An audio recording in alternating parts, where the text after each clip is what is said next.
Vamos retomar a discussão das despesas públicas, retomando o assunto estrutura da natureza da despesa orçamentária, que foi o que nós discutimos por último no vídeo que tem a primeira parte do assunto despesas públicas.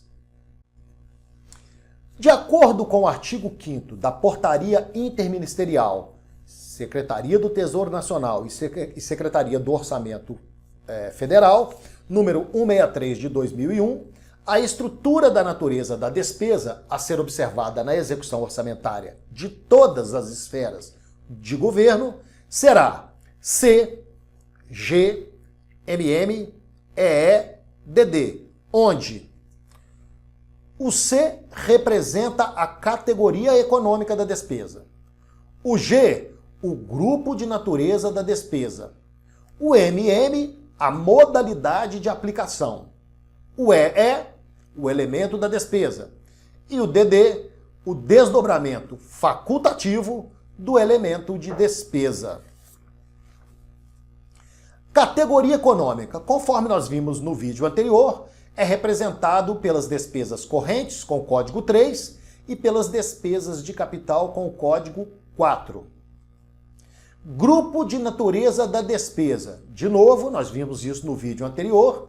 Os códigos são os seguintes: 1 para pessoal e encargos sociais, 2 para juros e encargos da dívida, 3 outras despesas correntes, 4 investimentos, 5 inversões financeiras e 6 amortização da dívida, sendo que os códigos 1, 2 e 3 referem-se a despesas correntes e os códigos 4, 5 e 6 referem-se a despesas de capital.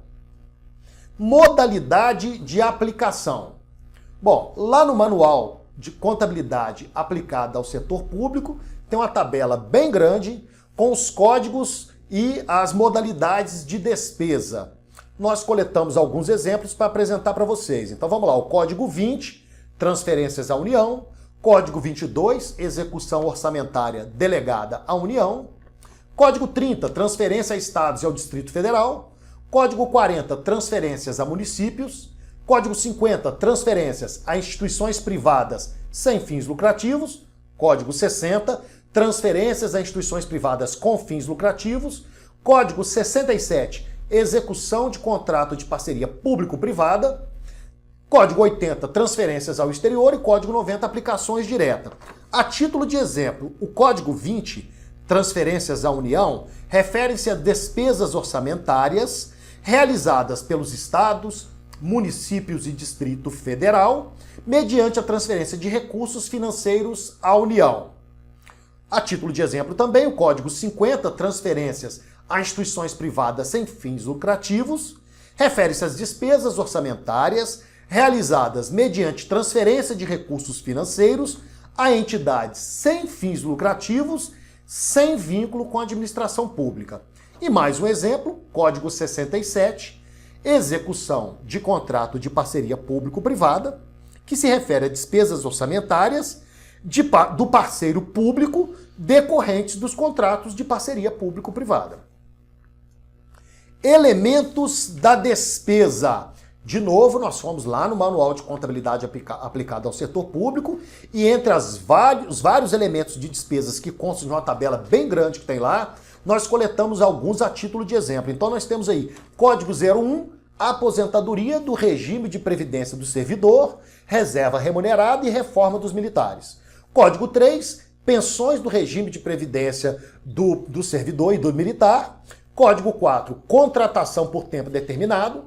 Código 5, outros benefícios previdenciários do servidor ou do militar.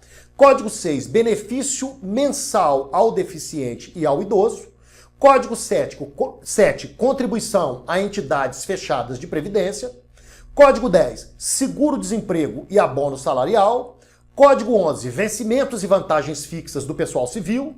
Código 18, auxílio financeiro a estudantes. E Código 20, auxílio financeiro a pesquisadores. A título de exemplo, o Código 1, aposentadorias do regime próprio de previdência do servidor, reserva remunerada e reforma dos militares, refere-se a despesas orçamentárias com pagamento de aposentadoria dos servidores inativos, do regime próprio de previdência do servidor e de reserva remunerada e dos militares.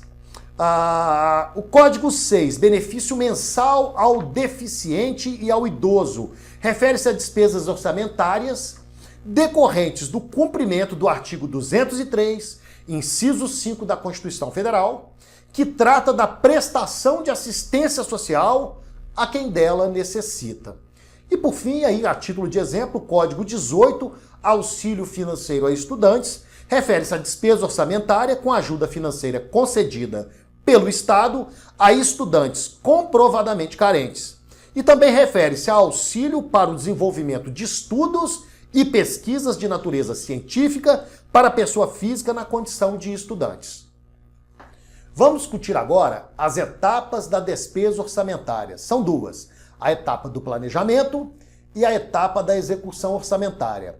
A etapa do planejamento é subdividida nos seguintes estágios: fixação da despesa, descentralização de créditos orçamentários e programação orçamentária e financeira. E os estágios da etapa de execução orçamentária são empenho, liquidação e pagamento. Vamos ver cada um deles. Então, a primeira etapa, planejamento. A etapa do planejamento abrange, de modo geral, toda a análise para a formulação do plano e ações governamentais que servirão de base para a fixação da despesa orçamentária, a descentralização ou movimentação de créditos, a programação orçamentária e financeira e o processo de licitação e contratação. Então vamos agora aos estágios dessa primeira etapa. Fixação da despesa. A fixação da despesa refere-se aos limites de gastos incluídos nas leis orçamentárias com base nas receitas previstas a serem efetuados pelas entidades públicas.